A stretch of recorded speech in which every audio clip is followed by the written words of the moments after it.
What's good, y'all? This video is going to be about how my life changed after I stopped smoking weed. It wasn't an easy thing. I'm going to keep it 100 with you, but it was something that I knew I had to do. It was always in the back of my mind.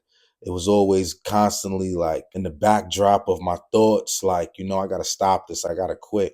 That went on for at least 10 years before I decided to finally stop. I smoked weed for 28 years of my life, and I finally was able to put it down a little over 20 months ago, right? And it's the best decision I ever made.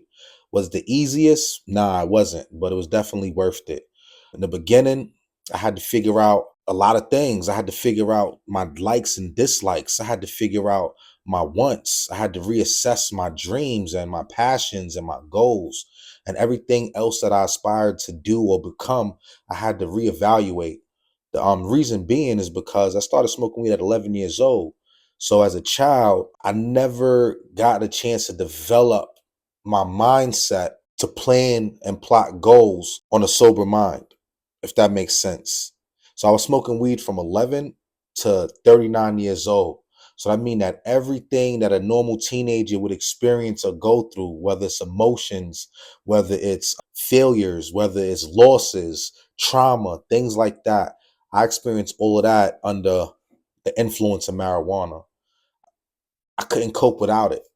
I couldn't deal with life. I didn't know how to deal with life. I didn't know that I was dealing with life while smoking marijuana. Like, I didn't know that I wasn't doing something that wasn't natural or normal until later on in life when I became an adult. And I realized that I was really blanketing a lot of my emotions with my weed smoking. It occurred to me that every funeral that I ever went to smoked weed before the funeral, after the funeral. Every girlfriend that I ever had, like, I'm going on dates and my first kisses, I was high for all of those. The birth of my children, I'm high, right? Because, if you know, but it's a celebratory thing. Like, you know what I mean? I just had a son and all that. We gonna smoke, right? Some people go and light up cigars and all that. And then me and my friends, we used to go and light up spliffs, blunts, joints, right? That's how we celebrated and all of that stuff. So I really had to relearn everything about myself. And it wasn't easy. I'm thankful that I had a support system that was patient with me and willing to help me figure things out and everything. And I knew that this is something that I wanted. So I basically just started writing down different goals that I've always wanted to accomplish, but due to procrastination or stagnation, like, I never was able to actually get around to doing. So I started doing that, right? And one of the first things that I wrote down was I wanted to write a book, right? I wanted to be an author. I wanted to be an author since I was young. Like, since I can remember, I knew that I wanted to basically leave a legacy behind in the form of a book, right? Something that I put together with my own thoughts, my own insights, right? My own opinions, and leave it for future generations to be able to pick up and basically see life through my eyes. That was one of my goals. A second goal was basically being able to spend time with my children sober and have the energy to give them the attention that they needed, right? Without being high and just like lethargic and putting half-hearted effort into, like, playing and like fooling around and just being like the kind of dad that they deserve for me to be. Don't get me wrong, I always was a good father to my children as far as financially and, emotionally. I was there for them, but I really wasn't there like spiritually in the way how an unsober mind could be. I was always under the influence, right? So that was another one of my goals, was to be able to just put in some good quality time with my children on a sober note. I wanted to redevelop my relationship with my partner, right?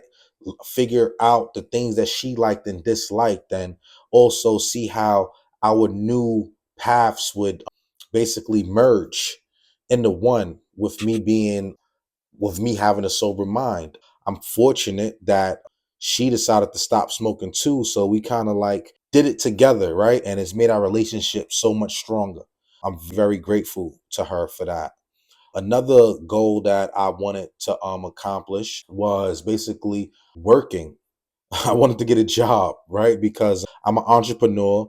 I do manufacture, make, and sell CMOS, but I know that it was hard to actually scale my business to the level that it deserves to be at, that my family deserves for this business to be at, because I didn't have a consistent cash flow coming in. So I would sell some jars of sea moss and things would go good and pick up, but I'm taking away from the profit and investing back into the business, which you should do as a business, right? But then also I have to pay bills, right? I have to pay the cell phone bill or rent or this or that. The kids want snacks. Like it's certain things that I had to do that was keeping my business from growing the way how it should have been growing. And I just knew in my heart that me having a job would definitely help with that, right? Consistent income coming in, like money coming in. You're able to put that towards the business. You're able to take care of the things you need to do around the household, things like that, right? And I was missing that. So I knew that I wanted to go get a job, right? So I had to contemplate. I'm like, what do I want to do? Right? Because I already built up this entrepreneur mindset where it was like, I don't want to work for anybody else. I want to do my own thing, right? Like I'm a boss. Like what I look like taking orders from somebody else. So I ended up coming across some information, SERPA, right? A SERPA certification, which is a certified recovery peer advocate. So ironically, that's what I'm doing now. I'm a certified recovery peer advocate, but the title that I have at my job is I'm a peer specialist. So what's that, right? So a peer specialist is basically somebody who works with clients who have substance use or mental health issues, or basically who are going through it right now, who are at a low point in their life. And me having lived experience, right? Me being somebody that came from the hood. Like I grew up in the projects, right? I went to prison. I have a record. I know what it feels like to go job hunting, having a record. I know what it feels like to be dealing with life with substance use issues, right? And I'm able to, there's things that they can be doing in their life, regardless if they choose to continue using substances or not, right? I basically help them manage that substance use if that's something that they want to continue on with, right? But also if they want to find another route to their existence, I help them with that too. I'm helping them come up with success plans, things like that. I basically assist other people who are in the same predicament as me move from that predicament to a place that they prefer to be at, whatever that may be, right? So it's not up to me. It's not up to the company that I work for. It's basically up to that person, that individual, right? So that's something that I did and I accomplished that. But I'm happy to say that as of a month and a half ago, I published my first book on Amazon. How I Quit Weed After 28 Years, a step-by-step guide to breaking free. That was my very first book. And I'm gonna be honest with you, if I didn't quit weed, I definitely wouldn't have wrote that book. I just know it. Like I know for sure I wouldn't have been able to write that book. It took me, I want to say, it took me about 40 plus days to write that book. Like it took me like 40 days to write that book. I stopped smoking weed 20 months ago. Started writing the book about so like after 18 months of me not smoking weed, my mind was moving fast enough and able to be focused enough to be able to put a whole book together, a work of art. It was only 102 pages, but I'm saying like your boy in Amazon right now at the end of the day. That was one of my goals, and I'm very proud of myself. And I appreciate that I took the time out of my life to actually stick to being sober. Like I appreciate that about myself. Like I take pride in that. Like when I think back on it and I remember how I never thought that a day would come where I didn't smoke weed anymore, like I wouldn't have believed it. Now I kind of think about how much I could have accomplished if I would have stopped a lot sooner. But it's another side to that too, because I believe everything happens for a reason. Like if I didn't go through these past 28 years smoking and experiencing the things that I experienced, would I have been able to even write the book? But I've had the fortitude, the foresight, the knowledge, the know-it-all that the book required me to have in order for me to write it and help other people get through the same situation that I was in? Probably not. So I appreciate everything that I went through. Even though I'm happy that I quit, I appreciate the ups and downs. I appreciate the course that the path that I took in life that brought me to this point. I appreciate it because as of last week, I published my second book, Past of a Felon, Future of a King. Like, and that book, that joint, that thing different. Word. Like that thing different. It's 250 pages. I put a lot into that book. And to be honest with you, I actually started working on that book before I started working on the How to Quit Weed book. It took me about like 6, 7 months to finish that book. But I was just like writing it in little pieces. Like I was playing around with it. Like, you know what I mean? I'm speaking on integrity. I'm speaking on vision, having a vision, right? Basically visualizing. I'm speaking on gratitude.